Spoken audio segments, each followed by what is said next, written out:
கோடி கோடியாய் பணம் இருக்கும், மாடி மனைகளும் நிறைந்திருக்கும்.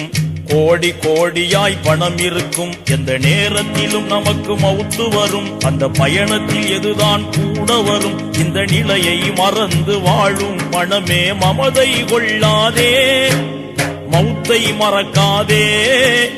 மறுமை நாளின் மாண்பை இழந்து வாழ்வில் மயங்காதே, மனமே மமதை கொள்ளாதே.